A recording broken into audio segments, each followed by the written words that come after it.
एक शब्द आया है गुरु। हो जा शुरू।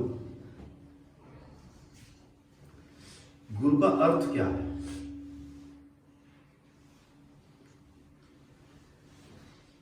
गु माने अंधकार और रु माने प्रकाश। जो अंधकार से हटाकर प्रकाश की ओर लेकर जाता है उसको गुरु बोलते हैं।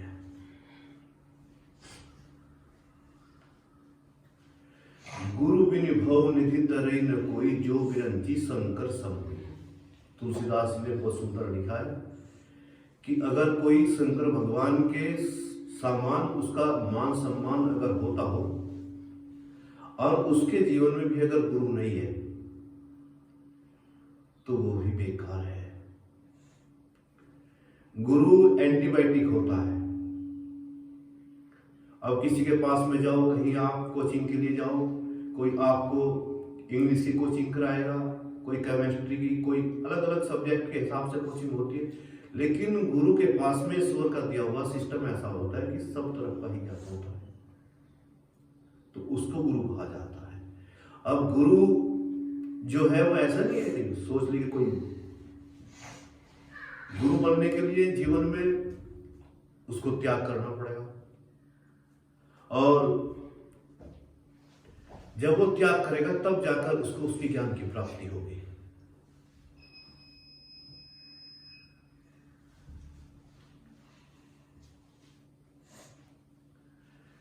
नारद जी चले जा रहे थे तो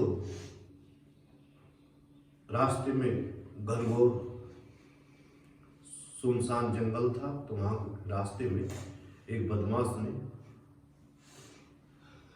पकड़ लिया नारद जी और कहने लगे, महाराज जी ये झोले वोले में क्या सामान वामान ले रहा है, जल्दी निकाल, और नहीं अभी तेरा कत्ल कर दूंगा, छुरा मार दू।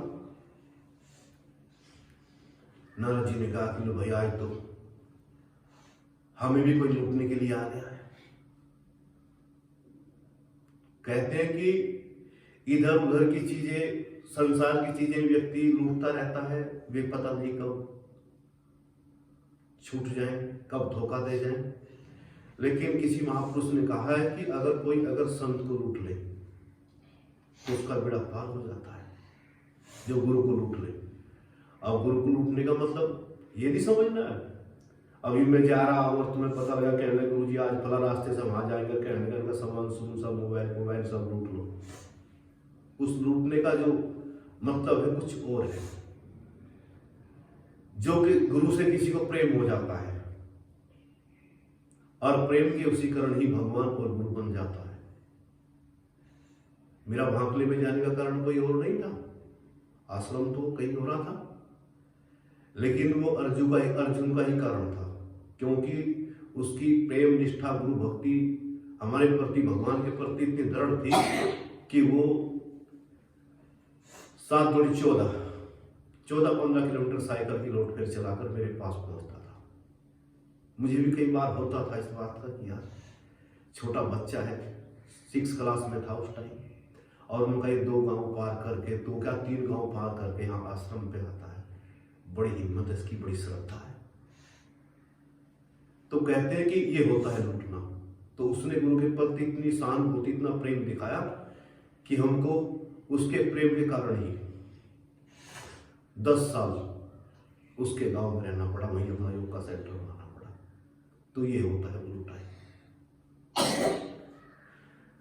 तो नारद जी को उस बदमाश ने कहा कि जल्दी जो भी थैले में सामान वामान ले रहे जल्दी निकालो, नहीं तो मैं तुम्हें मार दूंगा, कत्ल कर दूंगा, रामपुरी का टिकट कटा दूंगा। नारद जी मुस्कुराए, कहने लगे चलो जीवन में आज अपने को कोई लूटने वाला तो मिला। नारद जी ने कहा कि तुम ये सब लूटपाट का काम क्यों करते? कहने लगे सत्संग मत सुना, कभी ज्यादा सत्संगी बनता पर वचन सुना था, जो है जल्दी निकाल। नारद जी ने कहा वो तो खैर हम देंगे ही, पर हम तो यही जानना चाह रहे हैं कि तुम सब कर क्यों रहे? कहने लगे ये सब परिवार के लिए करता हूं अपने में। कहने लगे परिवार के लिए करते हो कि हाँ, कि लूटपाट सब रखा। तो कहने लगे जाओ मुझे पेड़ से रस्सी से बांध दो और तुम अपने एक बार घर होके आओ। अच्छा, कह लिया बड़ा चालाक बनता है? मैं तो घर को जाऊंगा और तो रस्सी खोलकर यहां से छुमंतर। कहने लगे नहीं, ऐसा नहीं होगा। नारद जी ने देखो भगवान कितने अभी दूसरे को उठाने के लिए कितने अभी कष्ट उठाते, पेट में बंधना भी उन्होंने कबूल कर लिया। और उस बदमाश ने उनको पेड़ से बांधकर जैसे घर गया तो नारद जी ने कहा घर जाकर अपनी पत्नी बच्चों से पूछना कि मैं जो उल्टे सीधे कार्य करता हूं इनका पाप के भागी तुम भी बनोगे क्या? अब ये गया तो इसने सबसे पूछा, पत्नी से पूछा, मां से भी पूछा, तो सब ने यही उत्तर दिया कि देखिए, पत्नी ने उत्तर दिया कि कान खोलकर सुन लीजिए आप कि जब फेरे होते हैं उस समय वचन दिया जाता है कि तेरी हर जिम्मेदारी को मैं उठाऊंगा, हर जिम्मेदारी को मैं निभाऊंगा। तो अब तू क्या कर्म करता है, किसी को मारता है, काटता है, वो तेरा काम है।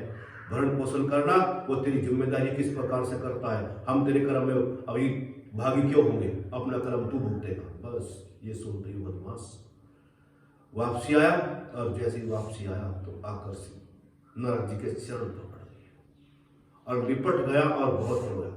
कहते हैं जीवन में मैं तुम्हें बता देना चाहता हूं कि कभी भगवान से बात का कभी धोखा नहीं करना। संसार में भी किसी के साथ ना करो, लेकिन कभी बन जाता है तो एक गुरु और भगवान ऐसा होता है कि उनको साफ साफ बता दो कि गुरु जी मेरे से घटना होगी, तो उनके पास में उसका समाधान है। ये नहीं सोचना हर बार गलती करें और हर बार समाधान गुरु जी बता देंगे। लोग कहते हैं मनुष्य गलती का पुतला है, ये अक्सर हो ही जाती है। जो गलती करके पछताए उसे इंसान कहते हैं। जो एक बार गलती हो जाए जीवन में उसे दोबारा ना करे तो गुरु उसका समाधान बताएगा। अब एक घटना आती है कि बहुत समय की पुरानी बातें हैं। तो एक लड़का क्रिकेट खेल रहा था, दो बच्चों में क्रिकेट खेलते खेलते आपस में झगड़ा हो गया। एक ने उसको बैट मार दिया, दूसरे ने उसको दो मार दी। जिसने दो मारे, दो मारने वाले ने उसको पहले वाले को फिनिश कर दिया, खत्म कर दिया। और घर गया, जाकर मां को सारी बात बता दी कि ऐसे ऐसे हो चुका है। और कहने लगे माता जी मैंने ऐसा नहीं मारा था उसको कि मारने के लिए, बस मेरे दिमाग में यही बात थी कि इसने मेरे एक मारा है तो मैं दो मारूंगा इसको। मैं ये नहीं था कि इसको मुझे मारना था। शाम के टाइम इस लड़के का बाप जज था। शाम के टाइम जैसे ही वो आया तो पत्नी ने सारा हाल कह सुनाया कि आज ऐसा ऐसा बच्चे से हो गया। तो जज साहब ने कहा अब तो इस केस में गवाह की भी जरूरत नहीं रही। देखिए कैसे जज थे। कहने क्यों कि गवाह का काम तुमने पूरा कर दिया, तुमने सब बता दिया कि ऐसा ऐसा हुआ है। एफआईआर हुई, केस चला, लड़का गिरफ्तार हुआ। और वो जो केस की फाइल थी और जज के पास में गई तो सब जजों ने घुमा फिरा कर कहने लगे इसके बाप के पास में भेजो ना, वही देगा ना निर्णय। तो उस टाइम पर पंडित जवाहरलाल नेहरू जी कोट पहनकर कोर्ट में गए थे उस लड़के की वकालत करने के लिए। लेकिन जज साहब ने यह कह दिया था कि इसमें गवाह लड़के की मां है, तो इस केस में कुछ नहीं हो सकता। जो इसने अपराध किया है दंड इसको मिलना ही मिलना है। तो अब दंड जो मिलता है तो उससे क्या होता है, कई बार से शिष्य गलती करता है ना। अब तुम यहाँ आते हो, मेरे पास में रहते हो, कोई गलती करता है, मैं उसका मार देता हूं तो कई को तो गुस्सा आ जाता है।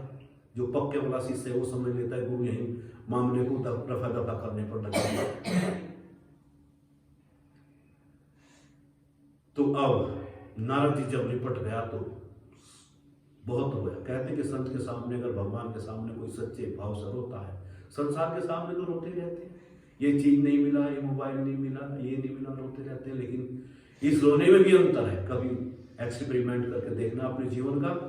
जब आप संसार के लिए रोते हो तो भारी हो जाता है शरीर पूरा, आंसू भी गर्म वाले निकलते हैं।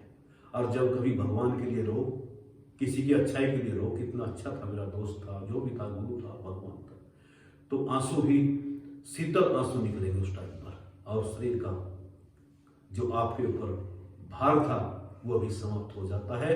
तो आज इस लुटेरे का भी वही काम हुआ। नारद जी के चरण पकड़ के बहुत रोया और कहने लगा कि नारद जी, हे गुरुदेव, आज आपने मेरी आंखें खोल दी। मैं उत्पात मचा रहा था, लूटपाट करता था और कितने कितने आदमियों को मारकर उनकी उंगलियों की माला बनाकर मैं गले में पहनता था। अब मैं ये कर्म नहीं करूंगा। अब नारद जी ने अभी ज्ञान की शिक्षा ग्रहण किया और नारद जी ने कहा कि बस मैं तेरे को समझाने के लिए भगवान ने मुझे भेजा था, ये कार्य दोबारा मत करना। अब विचार करिए कि क्या हुआ। नारद जी को गुरु मान लिया कि आज से आप मेरे गुरु हैं, मैं आपका शिष्य हूं। तो गुरु जी ने, नारद जी ने उपदेश दिया कि जीवन में ये करना है, अब ये नहीं करना है। और उसका नाम था उंगली बाण। और जो आगे चलकर फिर नारद जी का उपदेश मानकर वाल्मीकि जी बन गए। और श्री राम जी के आने से पहले रामायण को उन्होंने लिख के रख दिया। तो विचार करिए, एक लुटेरा, बदमाश, ठग्गा, गैंगस्टर भी अगर सही मार्गदर्शन मिल जाए, सही रास्ता मिल जाए, तो वो भी कितना मान हो सकता है। भगवान के आने से पहले भगवान के बारे में लिख डालता है, तो क्या है, ये गुरु का कमाल है। तो गुरु महिमा बहुत बड़ी अपार है। हम भी तुम्हें बताते हैं कि जब तक हम मंदिर में बचपन में जाते थे, भजन करते थे, आरती करते थे, तो लेकिन भजन भी हो रहा था, आरती भी हो रही थी, लेकिन ये उसी प्रकार से होता है कि जब तक शिष्य गुरु के साथ कनेक्ट नहीं होता, जैसे तुम्हारे घर में तो फिटिंग तो हो गई है सारी, लेकिन बाहर जो मेन लाइन है उससे जब तक कनेक्ट नहीं होता है, तब तक आपके घर में प्रकाश नहीं होगा। जब शिष्य गुरु से कनेक्ट हो जाता है, जुड़ जाता है, मंत्र गुरु दे देता है कि इसका जप कर, तो कनेक्ट हो जाता है और फिर उसके जीवन में प्रकाश ही प्रकाश रहता है। मैं कहता हूं कि है कौन सा उपकार तो हो नहीं सकता, तेरा जीना चाहे तो हो नहीं सकता। गुरु के पास में गुरु कलाओं से भरा हुआ होता है। अब ये नहीं समझना, कोई कहता है कहने कहीं बात चलती है ना, कई बार से समाज अभी पैसे से तुलना करता है गुरु की। नहीं, अभी कई लोग कह देंगे, कोई बात चलती है ना कहीं, कहने लगे बताइए तुम्हारे गुरु ने क्या करा, क्या करा। अब इन संसारी चीजों को इकट्ठा करके, कंकड़ पत्थर करके मैं बड़ा बनना चाहूं तो मुझसे बड़ा बेवकूफ कौन होगा। मुझे तो ज्ञान हो गया कि यहाँ पर संसार में अगर हम अभी बहुत मेहनत परिश्रम करके कंकड़ पत्थर जोड़ के मस्जिद भी बनाई, तापे मुल्ला भाग दे के अल्लाह बह रहे, अगर ऐसे काम करने के लिए जन्म मिला है तो बताइए कंकड़ पत्थर मेरे साथ जाएंगे क्या, आपके साथ जाएंगे क्या? ये नहीं जाएंगे। अगर आप पढ़ाई लिखाई करते हैं, आपकी जॉब लगती है, आप गरीबों की मदद करिए, माता पिता की सेवा करिए, समाज में कोई दीन दुखी है उसकी सेवा करिए, वे कर्म ही तुम्हारे साथ जाएंगे और वे कर्म ही तुम्हारे जीवन का डेवलपमेंट करेंगे, वही तुम्हें आगे बढ़ाएंगे। आज रात्रि में एक बच्चे का जन्म आप देखेंगे तो क्या फुटपाथ पर हो रहा है। फुटपाथ समझते हैं, रोडों के ऊपर जो जगह ऊंचे ऊंचे बने हुए होते हैं उसको फुटपाथ बोलते हैं। उस पर पड़े हैं बेचारे, पन्नियों में पड़े हैं। उसी पन्नी के अंदर आज रात्रि में समझो कि किसी बच्चे का जन्म होने वाला है और एक बच्चे का जन्म किसी धनाड़े अडानी अंबानी के यहाँ होने वाला है। अब बताइए इन बच्चों ने कौन से कर्म कर लिए अभी से? आदमी कहता है ना क्या कि कर्म प्रधान विश्व कर रखा, हाँ बिल्कुल कर्म प्रधान विश्व कर रखा है, लेकिन ये विचार करिए अब कि इन बच्चों ने तो अभी माँ के गर्भ से ही बाहर हुए हैं। एक जगह इतना अभी धन है कि जीवन भर मजे करेगा, मौज मस्ती करेगा, कुछ भी करने की लोड़ नहीं है। एक बेचारा फुटपाथ पे है, इन बच्चों ने क्या कर्म किए? तो ये उसी प्रकार से होता है कि जैसे आप बैंक में पैसा निकालने के लिए जाए और मैनेजर से कहे कि हमको 50,000 रुपए निकालने हैं और मैनेजर देखकर तुम्हारा अकाउंट बोले कि इसमें तो कुछ भी नहीं है, तो कहां से देगा? अगर आपके अकाउंट में है पैसा तो चाहे मैनेजर आपका दुश्मन भी बैठा हो तो उसको भी आपका पैसा देना पड़ेगा। तो वे पूर्व जन्म के कर्म करके ही आए हैं बच्चे। जिन्होंने बहुत अच्छे कर्म किए वे धनाढ़े के यहाँ पहुंच गए और जिसने सब कुछ होते हुए कुछ नहीं किया वे फुटपाथ पर पहुंच गए। भगवान ने तो कहा है, न मैं किसी के पाप लेता हूं न मैं किसी के पुण्य लेता हूं, जैसा जो होता है ऐसा ही वो पाता है। वो पेड़ बबूल के तो आम कहां से खाएगा? अब कांटे बोए है, फिर इंतजार कर रहा है क्या आम आएंगे? नहीं आएंगे। तो इसलिए कोई किसी को कहता है कोई किसी कर्मों का दोषी नहीं है। आप जैसा खेत में बीज बोकर आएंगे वैसा ही देर से फिर आपको मिलेगा। तो वाल्मीकि जी ने रामायण की रचना कर दी। तुलसीदास जी का भी जिक्र आता है तो क्या तुलसीदास जी आपको पता है कि जब उनकी शादी हुई तो हाड़ मास के शरीर में पत्नी के प्रति इतनी आसक्ति हो गई कि तुझे ना देखूं तो चैन मुझे आता नहीं, इस दिल में तेरे सिवा कोई आता नहीं, ऐसा हाल हो गया उनका। अभी महापुरुष ने यहां तक कहा कि हाड़ मास की स्त्री की तो बात छोड़ दीजिए, लकड़ी की भी अगर कोई स्त्री है, उसको भी श्रृंगार किया हुआ है, तो वो भी सावधानी से आपको वहां पर रहना पड़ेगा। और एकांत, महापुरुषों का कथन है कि एकांत का अगर आप सेवन करते हैं, एकांत में अगर आपकी बहन भी है या आपकी कोई भी रिलेशन में है, कोई भी बच्चा है, जवान है, और आप ज्यादा एकांत का सेवन कर सकते हैं, तो मन उखरापात मचाता रहता है। इसलिए सावधान रहने की आवश्यकता है। एक सेठ था, तो उसने गुरु बनाया था। अब सेठ ने जैसे गुरु बनाया, तो वो हर महीने की पूर्णमासी को आश्रम में जाता था। जाना चाहिए, होना चाहिए। अभी हम जब जवान अवस्था में थे, जैसे बैठा है सागर, इनसे कोई थोड़ी और ज्यादा उम्र थी, तो हम 50 किलोमीटर की आश्रम की लोड फेंक कर देते मुझे पनगर तक के साइकिल पे। जाना है तो जाना है, हिम्मत नहीं आ रही। और ये भी तुम्हें बता देना चाहता हूं कि जिसके अंदर हिम्मत है, परमात्मा भी उसी को सपोर्ट करता है। और जिसके अंदर हिम्मत ही नहीं है, बिल्कुल निष्क्रिय हो गया है, थक कर हार कर बैठ गया है, उसको कौन सहायता करेगा? बच्चा भी जब चलना सीखता है तो माँ उसको उंगली पकड़ा देती है।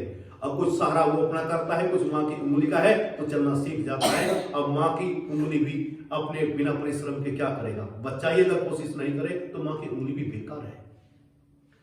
तो इसने महीने में ये कहने लगा कि आज तो मैं जाता हूं और गुरु के आश्रम में मुझे जाना है। तो इसके यहाँ पिंजरे में एक तोता बंद था। तो तोते ने कहा कि सेठ जी आज कहाँ जा रहे हो? कहने लगे तेरे को पता नहीं आज पूर्णमासी है, गुरु के आश्रम में जा रहे हैं। तो कहने लगे अपने गुरु से मेरी भी एक बात पूछ के आना। कहने लगे बताइए क्या पूछ कर आए?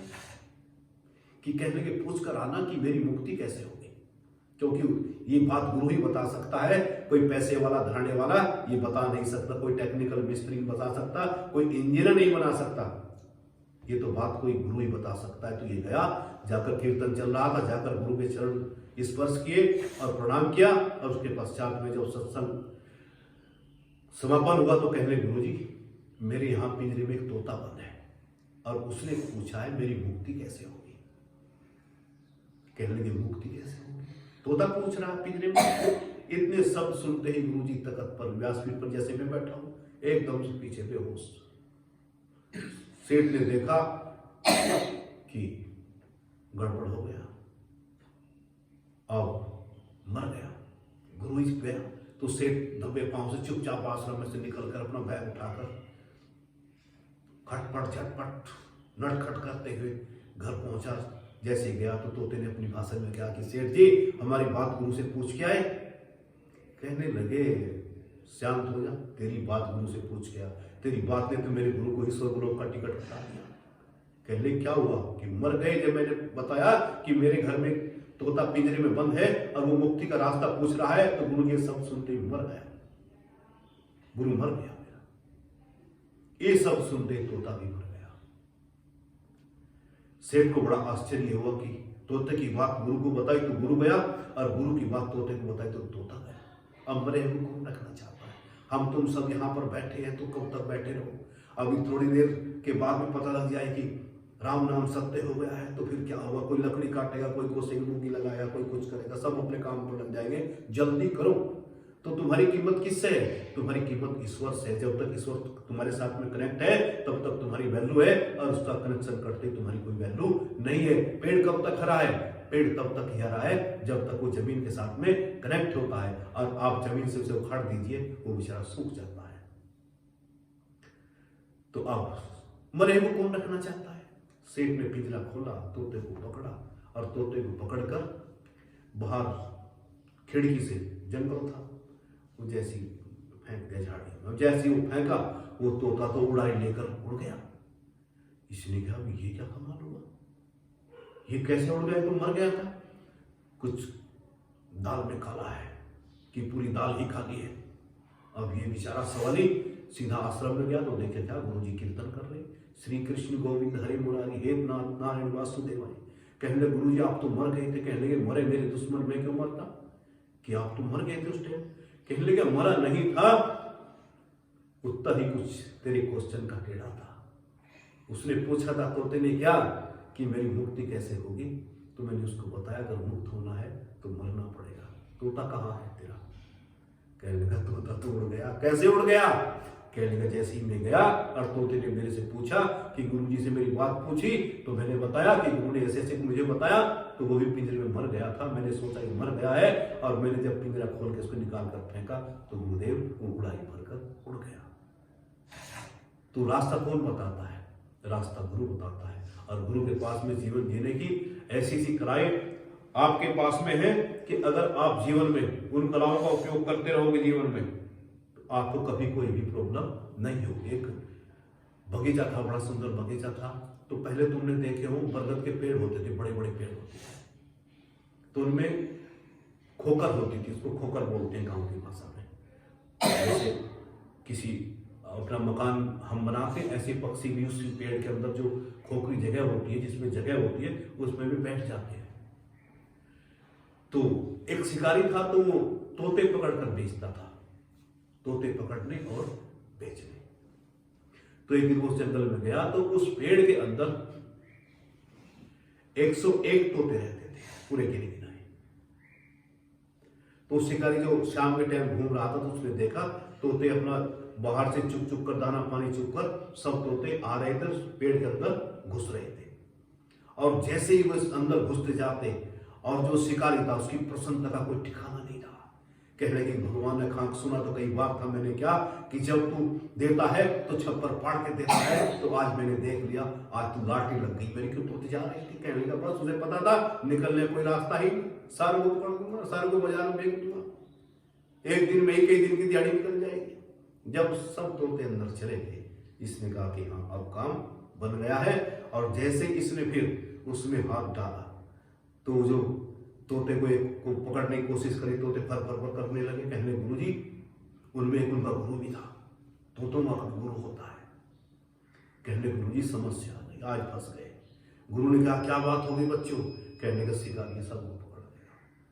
कहने लगा ऐसा करना, मैं रास्ता बताता हूँ सबको, जल्दी से इमरजेंसी मीटिंग लो। मीटिंग ली गई और कहा कि जिसको भी पकड़े ऐसे हो जाना, बस मरने की एक्टिंग पूरी कर लेना, और मैं सबसे बाद में आऊंगा, और जब 100 की गिनती तुम्हारी पूरी हो जाएगी मैं बाद में आएगा, और फिर बाद में आने के पश्चात सब इकट्ठा एक साथ में हो जाएंगे। और शिकारी ने ऐसे काम किया, वो जो उसको भी हाथ पकड़े बेहोश। अरे कहने कमाल हो गया, अभी तो उड़ता हुआ आ रहा था, अभी क्या हो गया इसको? सोचा चलो हो गया होगा, वो नीचे गिर गया। फिर दूसरा हाथ दिया, वो तो सब उसकी मीटिंग सलाह हुई थी। जो कार्य प्लानिंग से होता है ना कभी जीवन में ध्यान करना, उसमें कभी कोई प्रॉब्लम नहीं होती अक्सर। और जो बिना प्लानिंग के कार्य किए जाते हैं उनमें समस्याएं खड़ी रहती है, उनकी प्लानिंग पहले ही हो चुकी थी सेट। कोई आदमी मकान बनाता है, प्लानिंग के साथ में बनाता है, पहले प्लानिंग करता है, उसके बाद में करता है, तो उसका कार्य श्रेष्ठ होगा। और बिना प्लानिंग के एकदम से अचानक कार्य करता है, तो अचानक के जो कार्य होते हैं, जल्दी के जो कार्य होते हैं, वे सही कभी हो ही नहीं पाते, कुछ ना कुछ कहीं ना कहीं मिस्टेक रहेगी। तो अब सबको ऐसे बारी बारी से निकालता रहा। जब वे तोते पूरे सो बाहर पहुंच गए, वो तोता गिन रहा था कब ये सो जा रही है, तो लास्ट में रहा। तो बाहर जैसे उसने पकड़ा, उसने भी वही, और जैसे उसने डाला, उसने अपने एकदम से आवाज मारी, सीटी मारी, अपनी आवाज में सब उड़कर साफ शिकारी देखता रह गया कि ये क्या हुआ, ये कैसे हुआ। तो जान किसने बचाई? गुरु ने शिष्य को बता दिया कि अगर बचना है तो ये करना पड़ेगा जीवन में। तो ऐसे कहने का तात्पर्य यही है कि जीवन में गुरु के वचन का पालन करते हुए आपको कठिनाई हो सकती है। और ये भी ध्यान नहीं करना, कितने मैंने देखा है कि बाहर के बच्चे हैं हमारे साथ में बहुत जुड़े हुए हैं, जो बाहर नौकरी कर रहे हैं, अच्छी अच्छी पोस्टों पर भी है। तो जीवन में कभी ये ध्यान नहीं करना कि संत के पास में इतनी दुनिया जा रही, कोई सब संत महात्मा थोड़ी होगी। कई जगह पर लोग बच्चों को भ्रमित कर देते हैं, कहने का तुम्हें देखना जैसे वो करता है ना तुम्हारा गुरु, ऐसे ही तुम्हें बना देगा। बिल्कुल भ्रांति है। हमारे से आज तक हम तुम्हें बात बताएं, 25 साल के लगभग हमको हो गए हैं, हमारे साथ आज तक कोई तैयार नहीं हुआ। तैयार कौन करेगा? तैयार काम करने का है ईश्वर का, और जिसको ईश्वर बनाएगा उसको कोई मिटा नहीं सकता।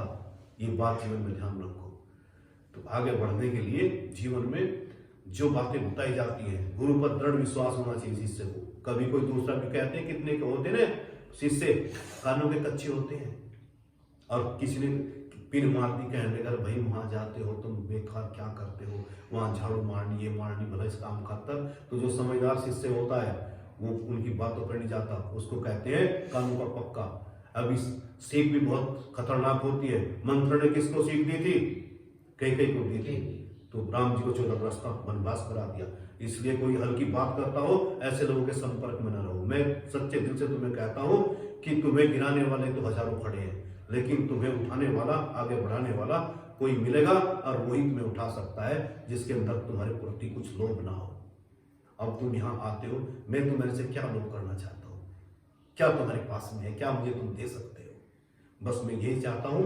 गुरु को क्या चाहिए? गुरु को और कुछ नहीं चाहिए। गुरु कहता है कि बस अपना पढ़ाई कर, लिखाई कर, घर का काम कर, बाहर का काम कर, लेकिन जो समय तेरे पास बचता है वो समय भेंट करता रहो बस।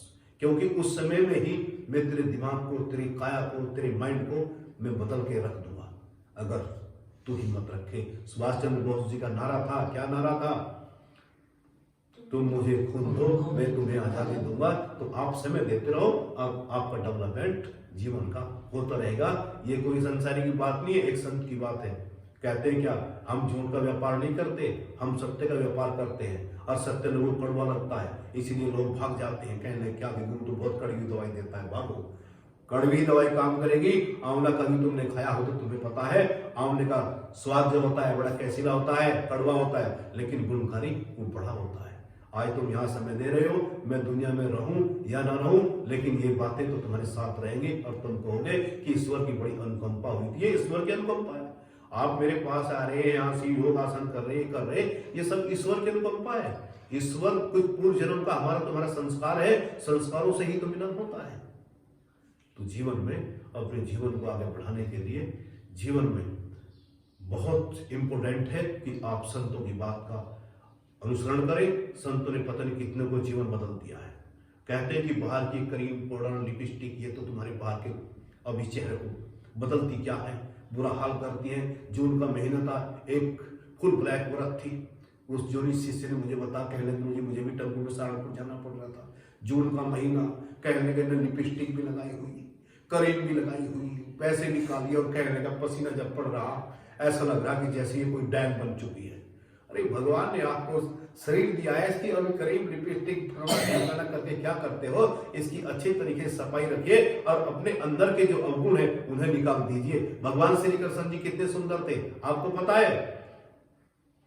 काला काला है श्याम तुम काले क्यों हो? तो माता जी कहती थी तूने काली रात में जन्म लिया, इसीलिए तेरा रंग काला है। और काले होते हुए भी महाभारत के कुरुक्षेत्र के मैदान में अर्जुन को वो ज्ञान दिया जिस ज्ञान को जब तक ये सृष्टि रहेगी वो गीता का ज्ञान अमर रहेगा। तो ऐसे संतों के, भगवान के आचरण को आप फॉलो करिए जीवन में, और आगे बढ़िए। आपके जीवन में खुशियां खुशियां चारों तरफ छाएंगी। जय श्री राम।